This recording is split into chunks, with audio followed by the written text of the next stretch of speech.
Paano makuha ang atensyon ng crush mo? 1. Magpabango upang maging irresistible.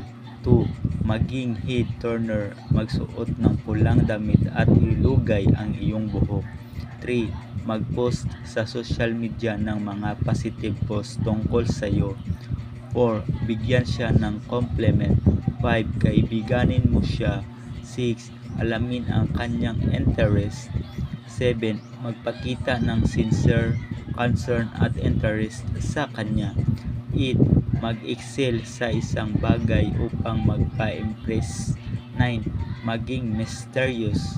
10. Huwag umarting desperado. 11. Start conversation. 12.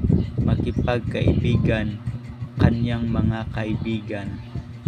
13. Siguraduhin nakikita kanya lagi. 14. Laugh at his jokes. 15. Laging mag-smile.